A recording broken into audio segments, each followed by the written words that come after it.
So, libre po mga kalalakihan, hindi po tayo kailangan mamlansya at maglaba sa araw na ito, okay? Although hanggang alas 5 lang daw po, sabi ng mga misis. Kinating alas 6, balik na ulit tayo sa trabaho natin. Anyway, so tuloy po tayo sa series natin. We're talking about humility, and so far, we have talked about two things concerning humility. First of all, nabanggit ko nung unang linggo ng series natin as we began, that humility is the ground zero of true spirituality. And by that, I mean to say, na dyan talaga nag-uumpisa ang lahat sa humility. Okay, ground zero, meaning to say na umpisa ng mga bagay-bagay. And we define humility, hindi lang yung parang pag may nagpuri sa'yo, na, hindi mo matanggap, so parang humble ka. Pag sinabi na, uy, ang galing mo, hindi naman, That's not necessarily humility. In fact, pag ikaw ay pinuri at sinabi mo, thank you, salamat po, you can also be humble, okay? Humility has to do po with yung attitude po ng ating puso, okay? Wherein we are willing to die to ourselves para ma-fulfill yung purpose ni Lord. And that's really what humility is all about. At ang layunin natin sa series natin ito is that hopefully by the end of the month of June, bawat isa sa atin would really begin to grasp kung ano talaga ibig sabihin ng humility and would begin to practice that sa buhay natin. Because it is the ground zero. Ibig sabihin yan ang umpisa ng lahat. Even our salvation po, nag-uumpisa yan because of humility. Okay? Kapag narinig natin ang Word of God, at tapos tayo ay humble and we say, God, yes, totoo yun. I'm a sinner. I need Jesus into my life. Yung attitude na yun is what starts your spiritual life. Okay? Pag tayo maangas tayo, proud tayo sa sarili natin, we will not be saved. Amen? Pag sinabi natin kay Lord, Lord, mabait ako, alam ko na yung mga bagay na yan. Hindi ko kinakailangan maligtas. Obviously, hindi ka maliligtas, di ba? But if you're humble and you say, God, na-realize ko, tama yung sinasabi mo sa Bible, for all have sinned, so ako yung kasama ko doon. I realize I'm separated from God. Kailangan ko ng salvation. Yung attitude na yon is what starts your salvation. Amen? Yung tawag doon, faith. So when you begin your spiritual walk, it's all about humility. And you know what? Araw-araw ng buhay mo as a Christian, all the things na gustong gawin ng Panginoon sa life mo can only happen kapag willing ka na tanggapin ang kanyang word into your life. Okay? Only when you're willing to say, yes, Lord, imbis na parang kung ano yung gusto kong gawin, yun ang gagawin ko. If you're humble enough and say, God, kung ano yung will mo sa akin, yun ang susundin ko. I will obey your will. If you do that in all areas of your life, tunay na makakakita ka ng spiritual growth. Magkakaroon ka ng maturity, magbabago yung life mo, again, because of humility. Okay? So humility is the ground zero of true spirituality. If anyone here is experiencing some kind of parang tumitigil yung spiritual life mo o parang feeling mo hindi ka nag-grow, it's most likely because may isang area ng life mo that you're not willing to humble yourself before the Lord. Okay? Pag hindi ka nag-grow spiritually, o kaya pag parang feeling mo everyone else is experiencing the presence of God except you, it's most likely, okay, there could be other reasons, pero it's most likely because tinitigasan mo yung heart mo doon sa area na yun. Okay? It could be in the area of your family or relationships or career or whatever. So, tandaan po natin yan. No? Humility is the ground zero of true spirituality. Can you say that? Kaya niyo ba sabihin? Hindi kayo nabubulol? Humility is... Alright, excellent. Okay. Now, last... Sunday, I shared with you another principle naman po tungkol sa humility. And this time, sabi ko, humility begins with your view of self. No? Now, of course, ang ibig ko sabihin dyan, yung right view of yourself. So, yung tamang view o tamang pananaw tungkol sa sarili mo. Because you can have a false view of yourself. A person who is proud, mayabang, actually has a wrong view of himself. Dahil akala niya, he's somebody or she's somebody. At totoo nun, you're a nobody. Okay?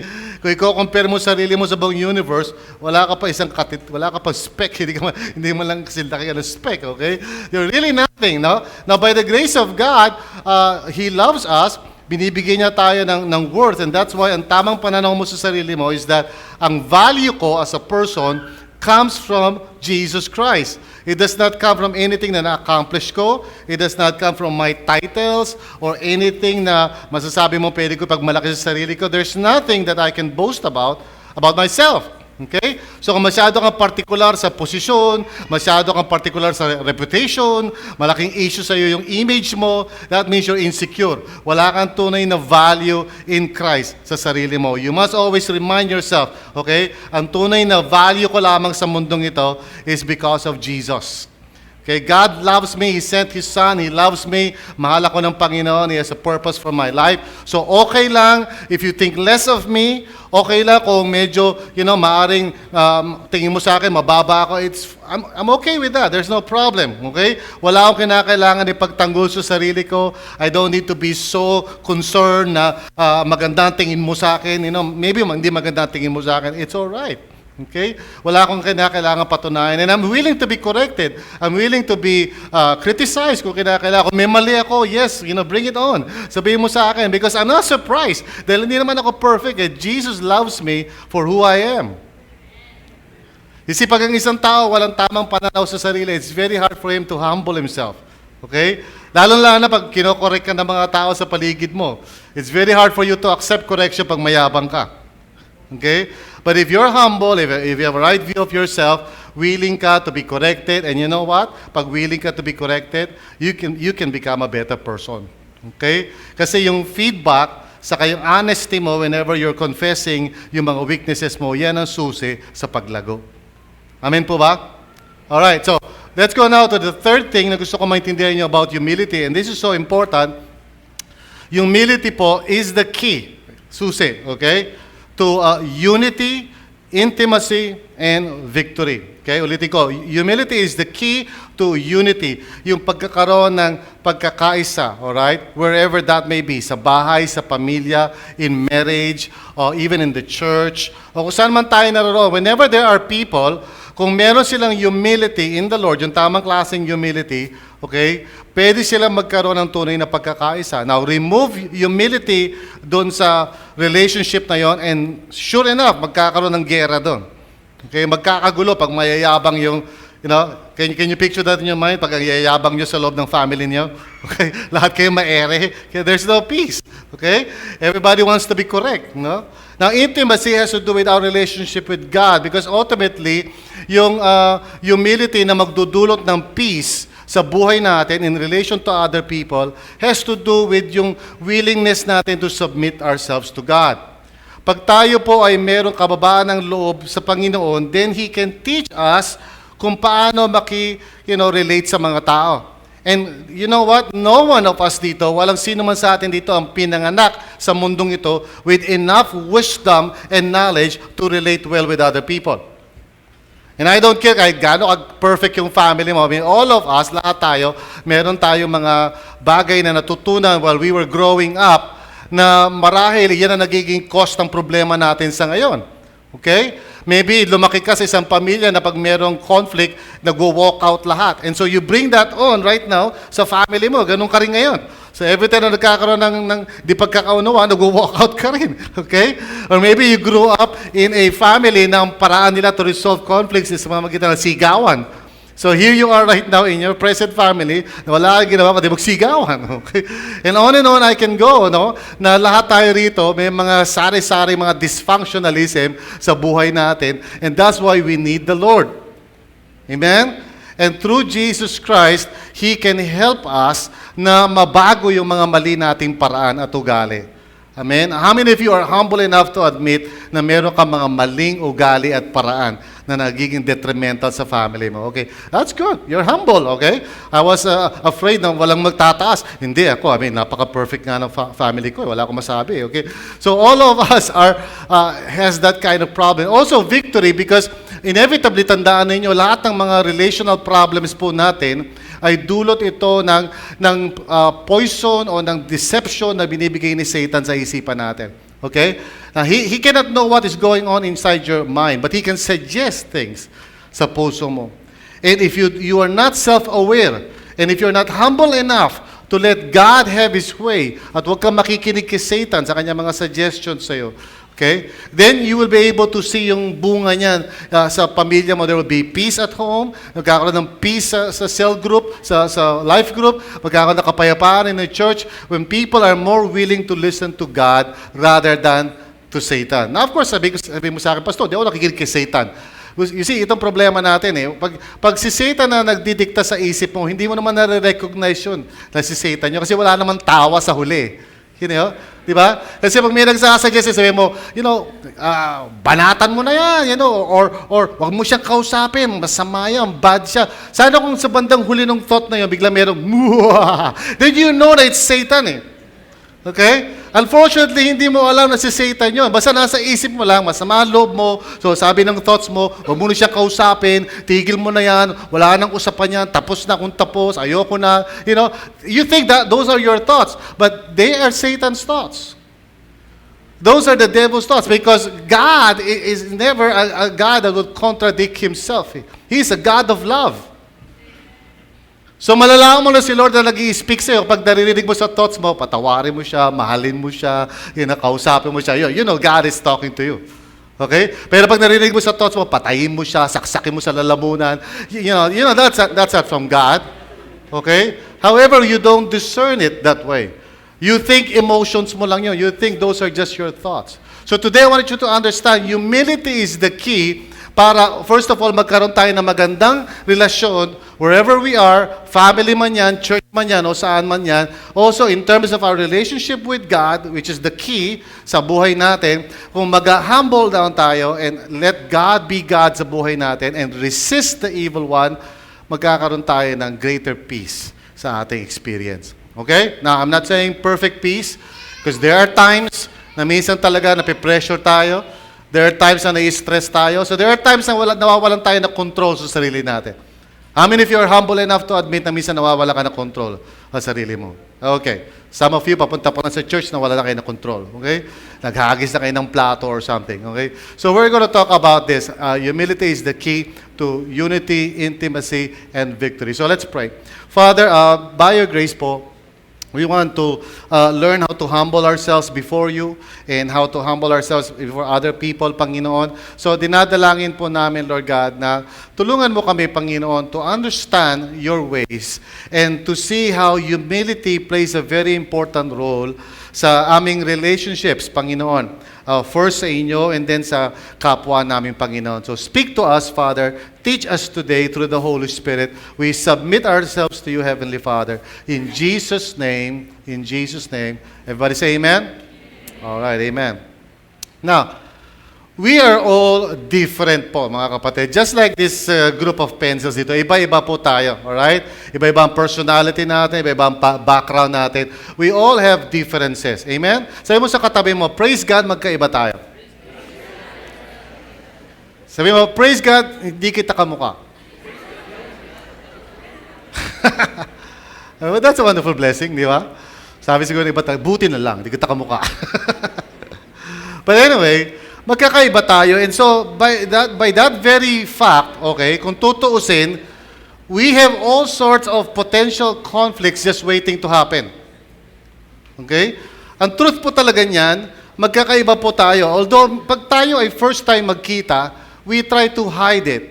Or we try to minimize yung differences na yon. Kaya nga pag may bago kang kakilala, you try your very best na magkaroon kayo ng something common, di ba? Pag sinabi mo, taga saan ka?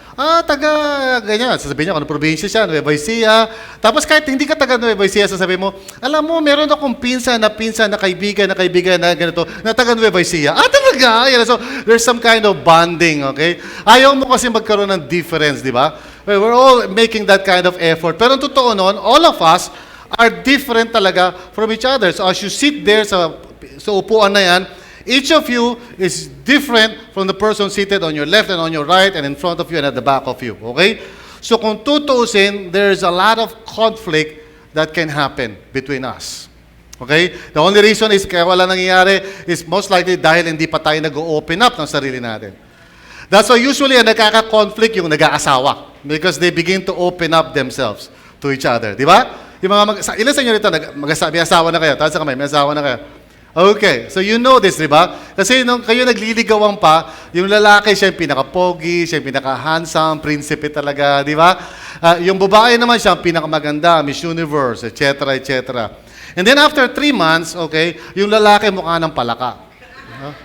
Mukha na siyang antichrist, okay? Yung babae naman mukha ng bruha. Dahil wala lang ginawa kundi, manermon sa umaga.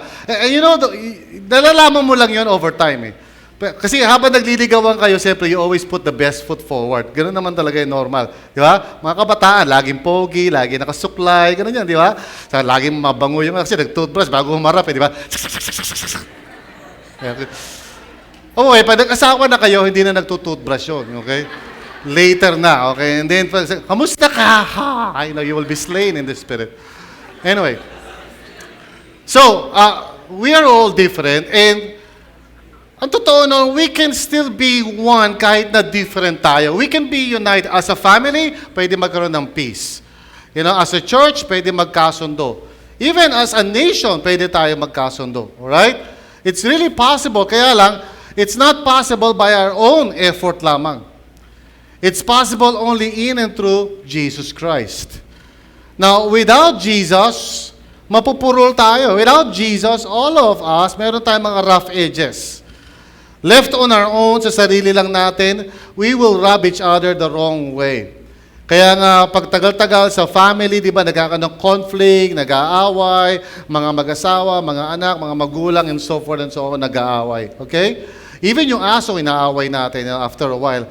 So, the truth is, nagkakagulo yung ating mga relationships simply because hindi natin alam and we are in process. Binabago tayo ng Panginoon. And this is true if you're a Christian, okay? If you're not a Christian, of course, that means talagang you are controlled by Satan.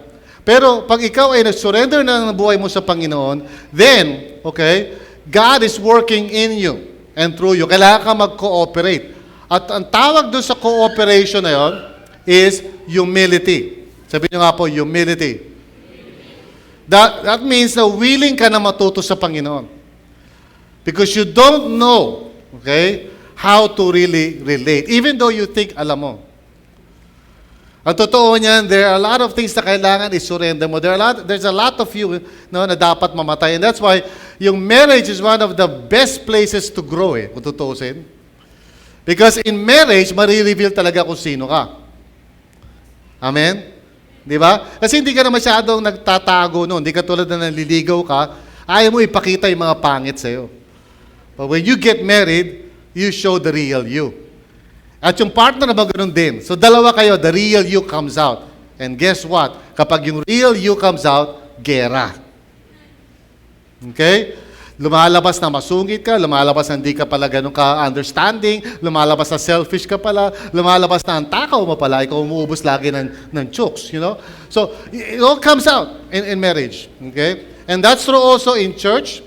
Pag napasama ka sa life group, at first few meetings ninyo, ang babait ninyo sa isa't isa. Okay? Walang conflict whatsoever.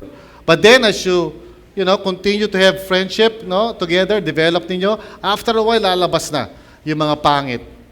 Lalabas na yung ugali mo na oo ka pero hindi ka pala pupunta. Lalabas na yung mga bad attitudes mo na masabihan ka lang ng konti, nagtatampo ka na, and so forth and so on. See, God's will for us is magbago tayo. Amen?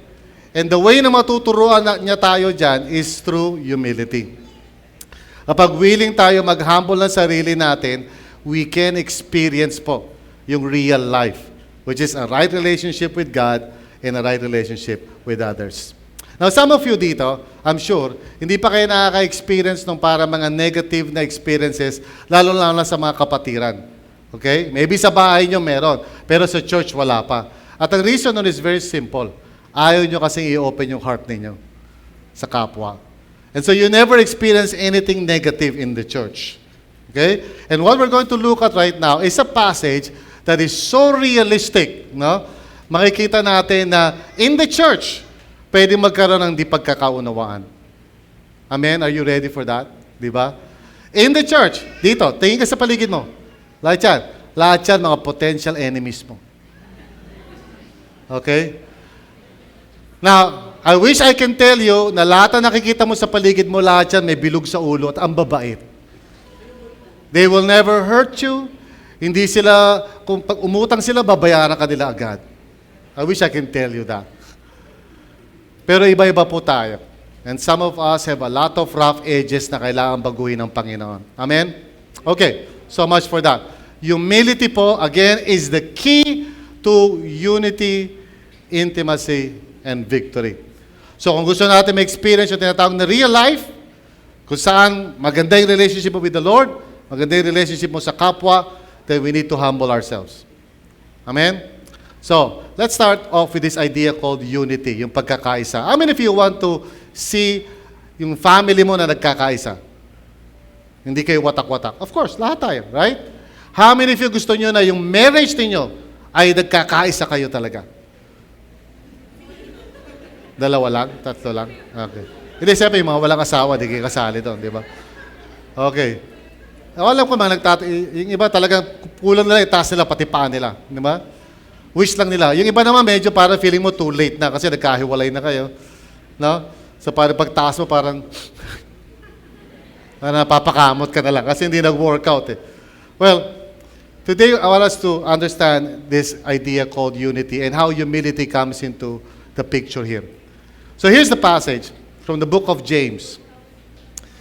Now I want you to understand na si James, okay, na nagsulat nito, is addressing yung kanyang sulat not to unbelievers. Ang kausap niya ay mga Kristiyano. So I want you to see na very realistic itong sulat ni James kasi he's basically telling us na kahit nung panahon na buhay pa yung mga apostles, merong nangyayari minsan conflict in the church. Ganito ang sabi niya, what causes fights and quarrels among you? Now, wish ko lang na hindi nakalagay sa Bible yan, pero nakalagay sa Bible eh. Kaya nga, very authentic ang Bible eh. Di ba? Siguro kung ibang mga religious writings yan, hindi nila ilalagay yan. Kasi parang negative eh, di ba? Parang lumalabas na may mga nag-aaway among spiritual people. But you see, God is not the kind of God na tatago niya yung reality niyan. Because yung grace niya is sufficient to solve all human problems. Kasama na doon yung conflict natin o yung tendency natin makipag-away. Okay? So sabi niya, what causes fights and quarrels among you? So nagkakaroon sila di pagkakaunawaan. Don't they come from your desires that battle within you? Now, yung question ni James is a rhetorical question. Meaning to say, ina-expect niya na sasagutin siya ng yes. Yun ang dahilan. In other words, hindi siya nagbibigay ng question na parang walang sagot.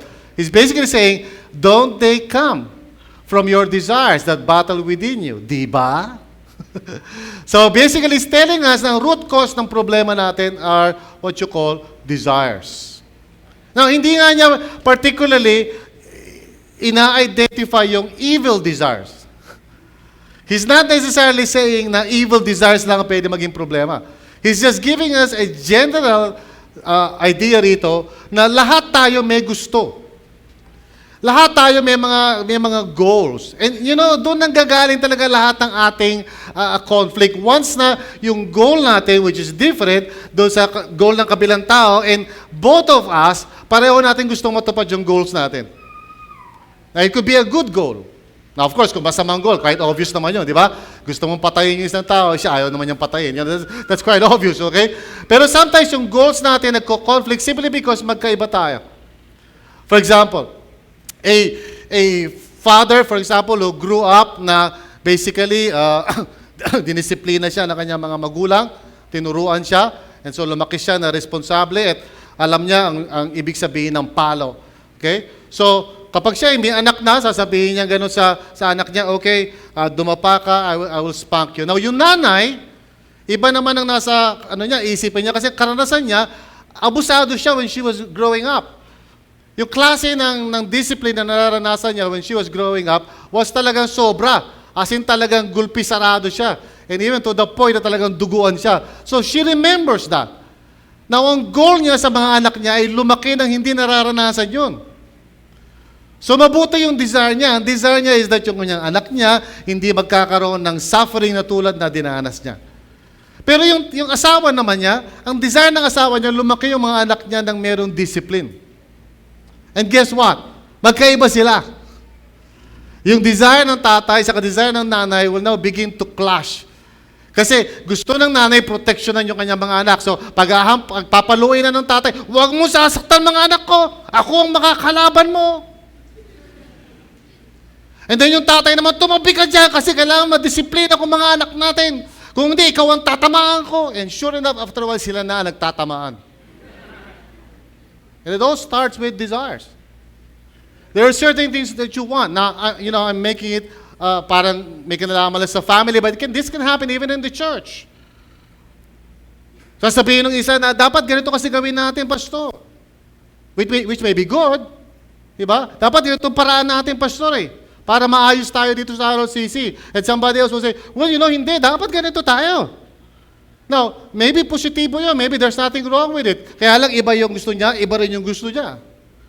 And if people are not humble enough to say, you know what, baka meron kang magandang idea na yan, mapakinggan nga yan. But once we begin to be stubborn and prideful at sinabi na hindi, kung ano yung gusto ko, yun lang masusunod. And don't you see ganun na nangyayari sa mga families natin? Bakit ang gulo-gulo? Because everybody wants kung ano yung gusto niya. Instead of listening to each other, kung may humility tayo sa pamilya natin, and somebody makes a suggestion, kahit na nagsasuggest, anak. Kanina merong play na ginawa, di ba? Na parang may sinasabi si Hannah, okay? Tapos yung tatay sabi niya, ako ang tatay, ako ang magulang, ako ang gusto ko, yun ang masusunod. Such a prideful statement, and yet it's so common. Ilang magulang na ilang sa inyo, ganyan ang salita niya. Ako ang nanay, ako ang tatay, habang nakatira ka sa pamilya ko, ako ang masusunod. Kahit mali ka. Pero kung merong humility at home, kung merong humility between parents and children, kung ang mga children willing to say, yes, mami, pakikinggan ko kayo kasi mas matanda kayo, pakikinggan ko yung wisdom ninyo. At yung mga magulang naman sasabihin, anak, sige magsalita ka, I'm willing to listen din sa iyo. Kasi bagamat matanda ako, minsan meron kang nalalaman na hindi ko alam. If every person inside the family is just humble enough, magkakaroon ng unity.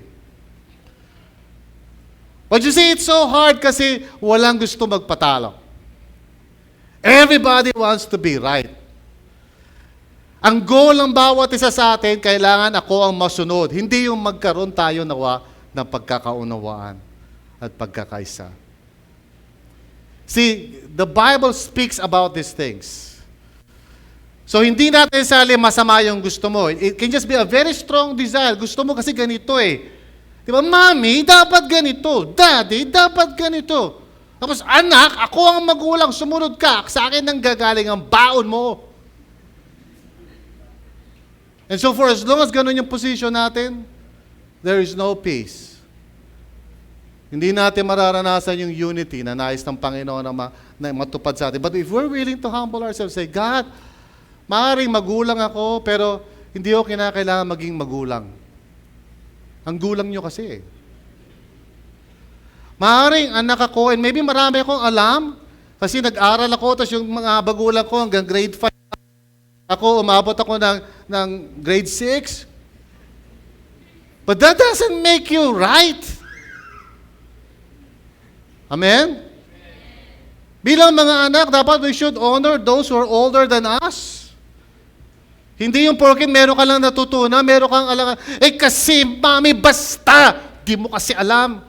Wow, pride. Daddy, wala kang alam dyan. Hayaan mo na lang ako. Tumahimik ka na lang. Oh, come on.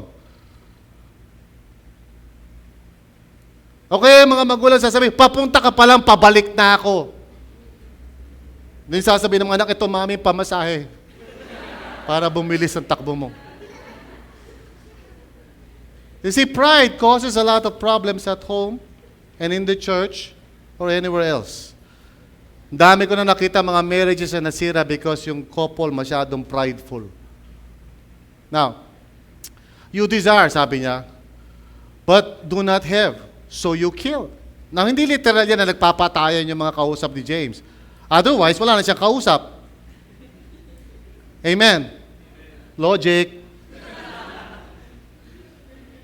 So, ang tamang pagkaintindi niya na you kill, ibig sabihin niya, figure of speech, na halos magpatayan na sila sa sobrang galit nila sa isa't isa. Of course, iba-iba tayo. Some of us, hindi naman tayo magagalitin. Okay? Meron lang mga bagay na maaari mag-cause sa atin ng galit.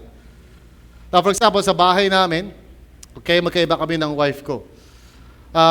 Ako medyo naiinis ako pag yung gamit ko, ginagamit nang hindi sinasauli pagkatapos gamitin. So, yung medyo naiinis ako. How many feel like that? Diba? Okay. Sa akin, okay lang naman gamitin yung gamit, pero pag ginamit mo yung gamit ko, pagkatapos mo gamitin, ibalik mo. Ganun yun. Amen? So, minsan nai-stress ako sa bahay namin kasi, yung mga anak ko, sino man lahat, ginagamit nila yung gamit ko. Tapos pagbalik ko, nasaan na yung gamit ko? Nasaan na yung gamit ko? Diba? Tapos matatagpo ako nila kung sa San Lupalop. So, yun, naiinis ako doon. Pero hindi pa naman ako pumapatay. I remember, my wife naman is different. Sa mga bagay-bagay, magagalit siya, but wag mo lang pakikialaman yung cake niya.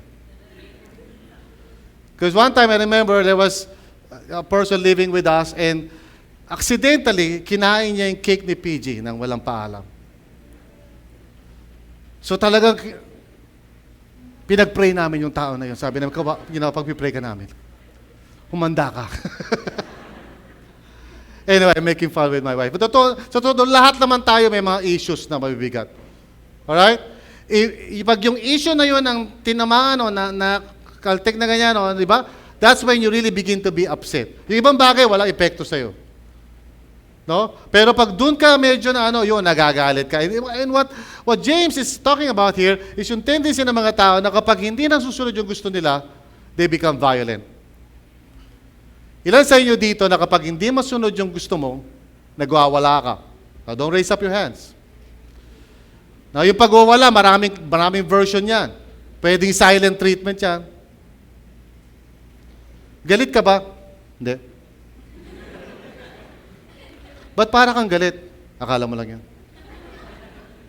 Or you can be violent, nagdadabog ka, naghahagis ka. But the fact is, kaya ka nagiging ganon because hindi nasusunod yung gusto mo. Which is what? Being spoiled. Para mga bata, di ba, sa mall, bili mo ako ng laruan. Ay, anak, hindi na, pwede tayo mo. Bili mo ako ng laruan. Gusto kayo laruan. Anak, wala tayong pera. Bili mo ako ng laruan. Nakakahiya ka, anak. Ang daming tao dito sa mall. Hindi na wala. Wala na. Tumigil ka. Papaluin kita. Papaluin kita, sinabi. Papaluin kita. Ako pang narinig yun, sa isip ko, paluin mo na!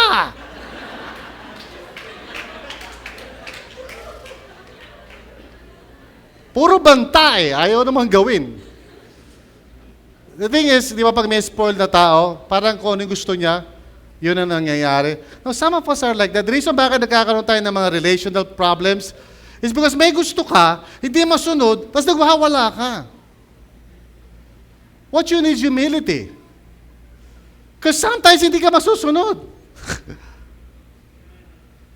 and ako, yung personality ko, okay, I'm a goal-oriented kind of person, tawag sa akin high D, alam ng mga ibang mga tao yan, those of you who know personalities. I'm a high D. Na pag high D ka, ayaw mo merong umaharang sa harapan mo Pag may goal ka, may lumapit sa akin, sabi, Pastor, hindi natin magagawa ito. Alam mo, tingin ko sa tao na yung pader. Nababanggain ko. Kasi ayoko sa lahat, sasabihin mo sa akin na hindi pwede. Because I'm the kind of person na pag may problema, alam ko may solusyon. Kahit baliktarin natin ang buong mundo, may solusyon.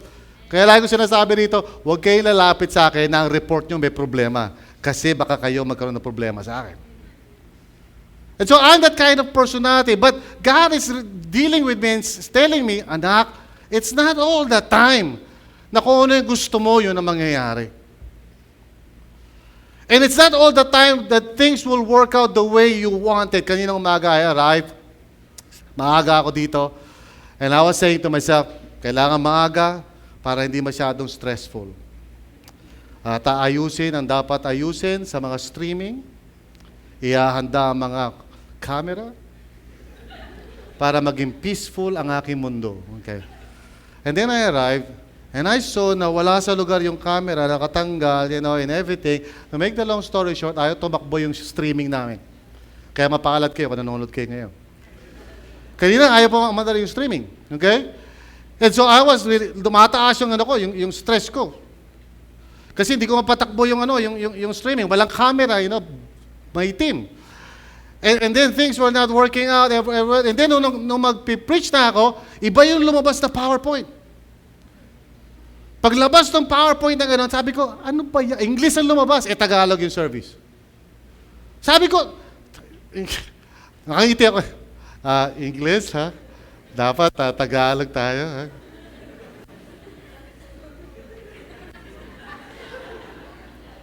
So nilapitan ako ni Brother Jan, sabi, Pastor, kayo po naglagay niyan.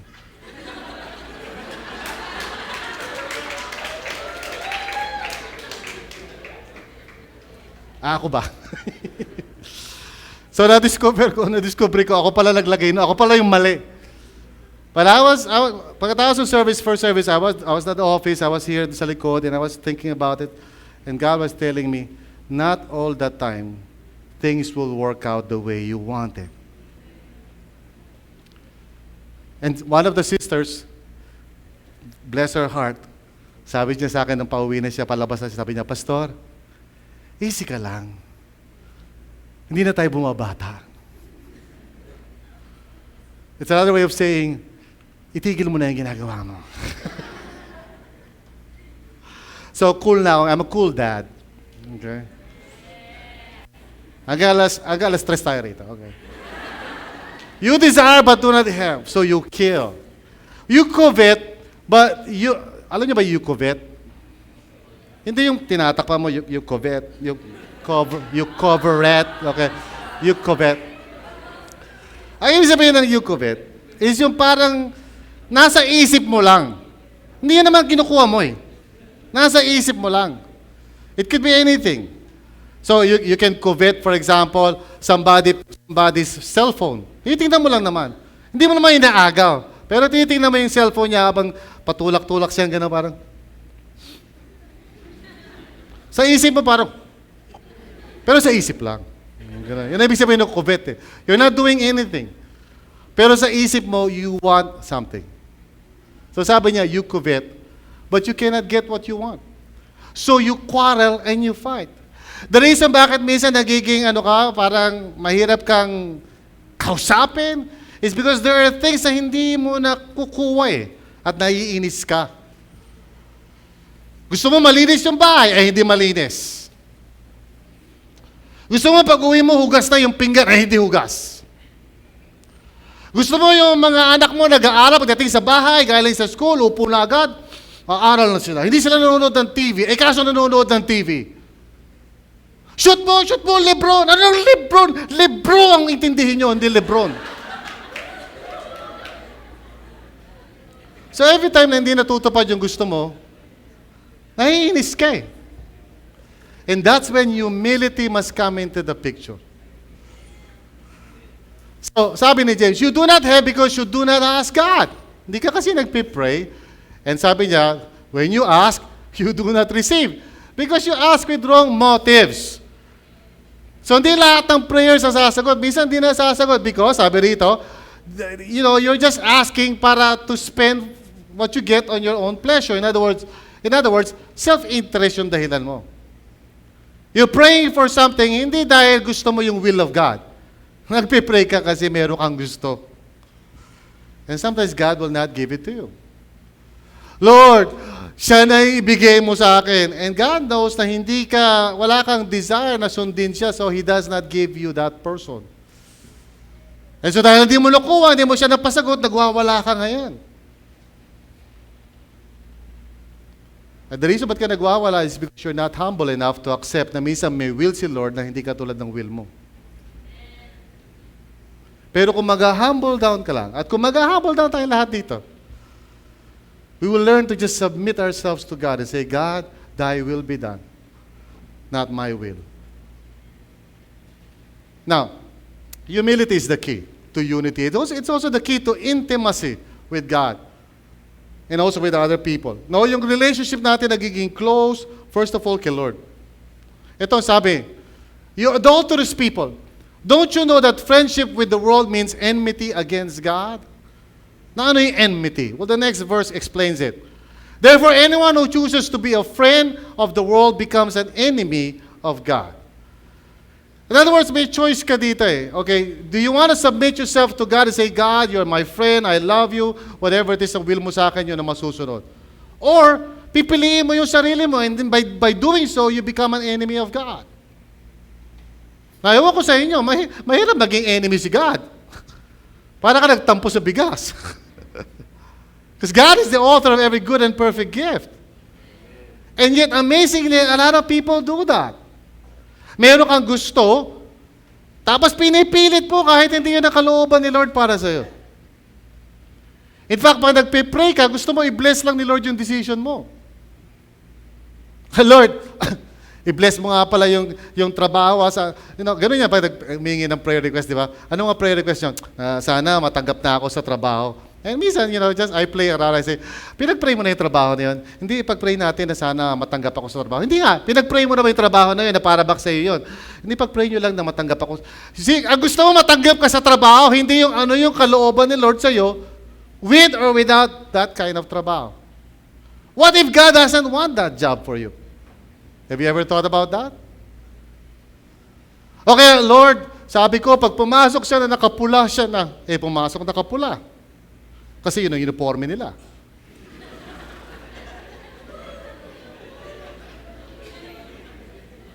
But then as time goes on, God reveals to you, anak, that's not the kind of person I want for you. Lord, kami na eh. So that's when pride comes in. And so God is saying, para magkaroon ka ng tunay na experience ng pagpapala ng Diyos sa buhay mo, learn to submit yourself to God. Don't be His enemy. May purpose siya sa iyo at yung purpose niya yun ang pinaka-best sa lahat. Amen? Now, sometimes yung purpose niya doesn't come parang madali lang. Don't get this idea na kapag madali, si Lord yun. Hindi, it doesn't follow. O kaya pag mahirap, hindi si Lord yun.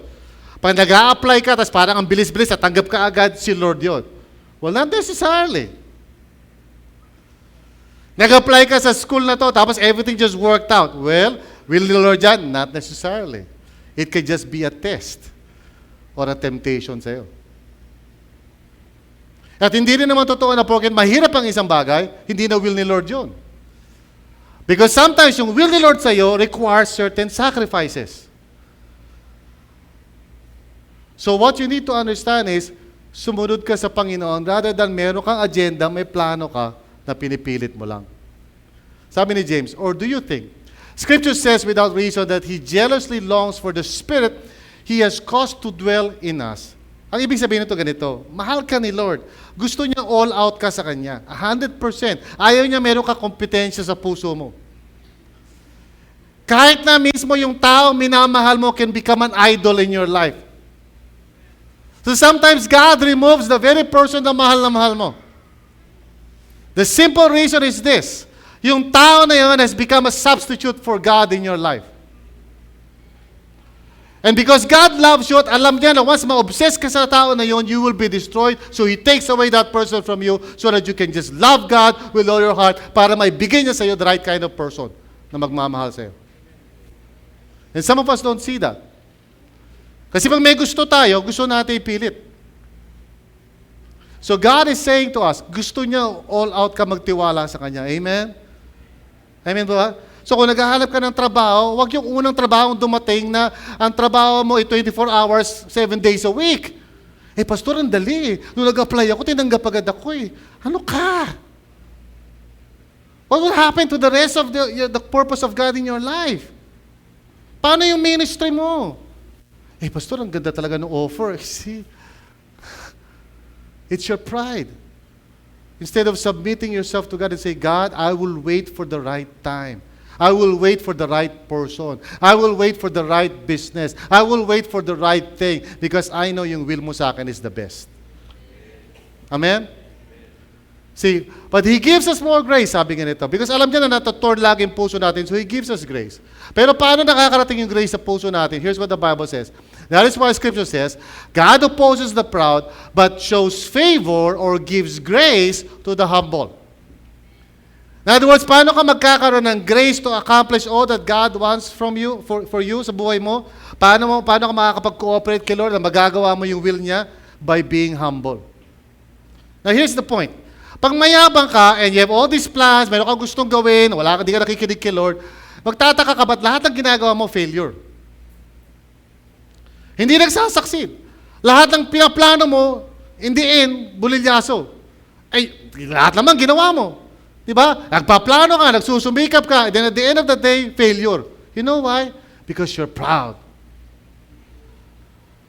Alam mo, gusto mo ma-promote. So lahat ginagawa mo, pinababayaan mo yung spiritual life mo para ma-promote ka. So you don't get promoted. No? Nung nagkakaroon na ng promotion, hindi ka kasali. Lahat na-promote, hindi ka kasama. So naiinis ka. So you work hard. Naririnig mo yung mga tao, huwag ganyan, Brad. Easy ka lang, Well, balance mo lang sarili mo. Serve the Lord. Huwag ka mag-alala. God will promote you. Hindi. Kailangan ma-promote ako. Kailangan ko to. So you leave God out of the picture. And you know what? You never get promoted. And then one day, sumurrender ka, Lord, sige Panginoon, hindi na importante sa akin yung promotion. Importante sa akin ikaw. I want to serve you. And kahit hindi ako ma-promote, Panginoon, I'll be content. You know what? The following day, promoted ka. Because you've got to learn how to humble yourself before the Lord and trust in Him. Amen? Parang tahimik banda rito. Now, humility is the key to unity, intimacy, and ultimately victory. Let me show you why humility is important here. Kasi si Satan, gustong-gusto niya yung mga taong maangas. Paborito niya yan. So kung maangas ka, paborito ka ni Satan. Sabi mo sa katabi mo, kung maangas ka, paborito ka ni Satan. Loves na loves ka niya. Okay. Here's what the Bible says. Submit yourselves then to God. Resist the devil, and he will flee from you. Ganun ka simple. In other words, mag-humble down ka, and God will have more of you, and Satan will have less of you.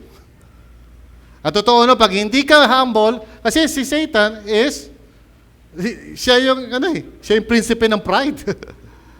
So whenever a person is prideful, hindi na lumalayo si Satan dyan. He's basically suggesting to you, gawin mo na yan. Kung saan ka happy, tuparin mo yan. Maging totoo ka sa sarili mo. Iladlad mo na may girlfriend ka, bagamat babae ka. Just be yourself. Be happy. Ipakita mo na sa lahat kung ano ka talaga. Now, ang problema doon is hindi mo naririnig yung halakhak sa huli.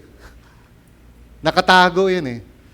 Yung sinasabi sa iyo na, yung nararamdaman mo, sundin mo na yan.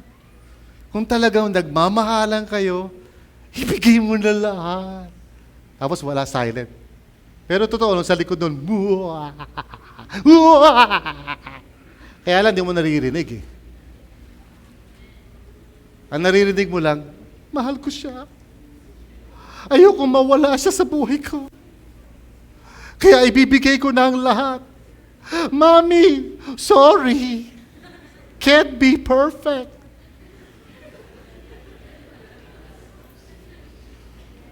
Because you listen to the wrong voice. Pero kung humble ka, you will hear God's voice. So sabi niya, submit yourselves to God.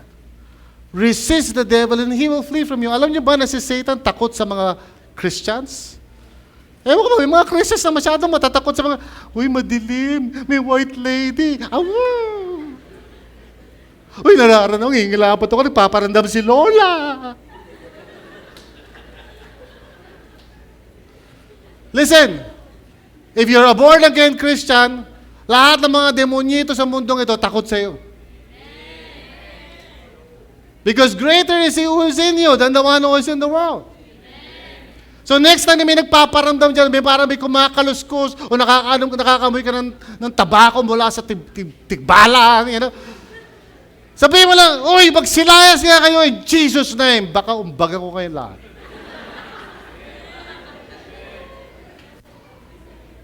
You know, Satan is afraid of you.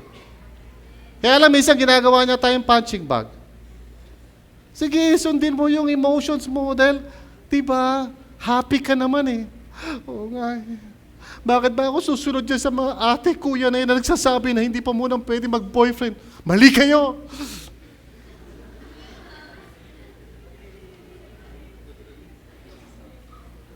But if you're humble, magiging safe ang buhay mo. If you will listen. Amen? Come near to God, and He will come near to you. Kahit anong pagkakamali na gawa mo, you just come near to God, God comes near to you. There are no other conditions. Wash your hands, you sinners, and purify your hearts, you double-minded. So pag nakita mo yung sarili mo na nawawala ka na sa will of God, balik ka lang and just repent and mourn and say, God, I'm sorry. Grieve, mourn, and wail, sabi niya gano'n. Ibig sabihin, ipakita mo na taus-puso na hindi mo gusto yung anything that is not pleasing to God. Come back to the Lord. Laging merong abundant grace for all of us, kahit gaano karaming pagkakamali na gawa tayo sa buhay natin. Change your laughter to mourning and your joy to gloom. Ano ibig sabihin ni James? Because sometimes yung mga tao, wala na sila sa will of God, tawa pa sila ng tawa. Hindi na nga ako nakakabasa ng Bible. Hindi na nga ako nakakapag-pray. Toing. Natutuwa ka pa? Tagal lang ako, di nakakapag-live group. Hindi ko na nga alam kung ano nangyayari sa church. Toing. Hindi ka dapat tumatawa. Dapat sa'yo nagre-repent. Amen. Wala lang ako na-attend at seminar. Si Pastor nga, pag nakikita ko, nakikita ko sa bayan, naiinis siya. Hindi ako ma-attend ng mga training. Change your laughter to mourning. And your joy to gloom. Humble yourselves before the Lord, and He will lift you up. Amen? So, humility is the key.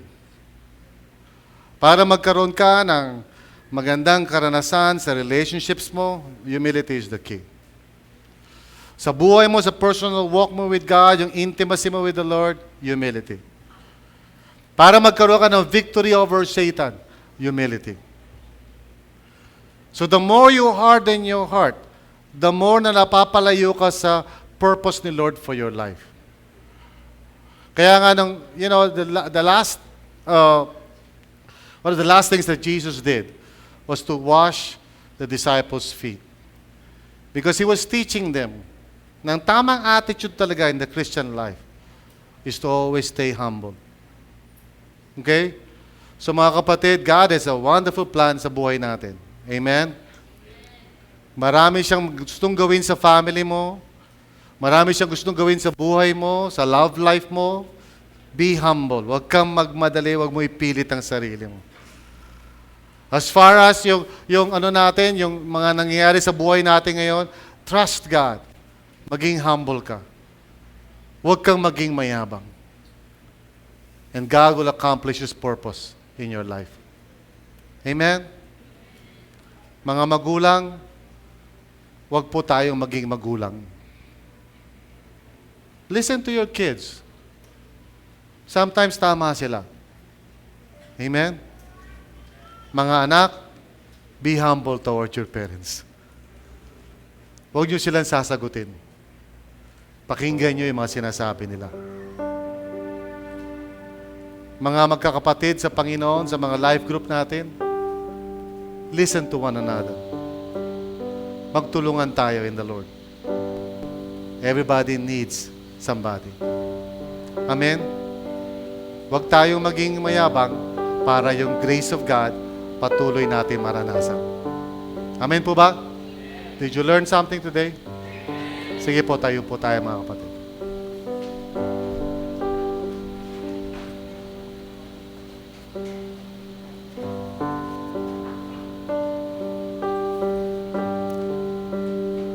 Right now, sa mga pamilya siguro ninyo, may mga conflicts na nangyayari. I'm sure of that. And nobody likes that. Pag may conflict, pag may away, walang masaya. Bawat isa sa atin, hindi natin gusto yun. Pero kung ikaw ay isang mananampalataya, umpisahan mo ang kababaan ng loob.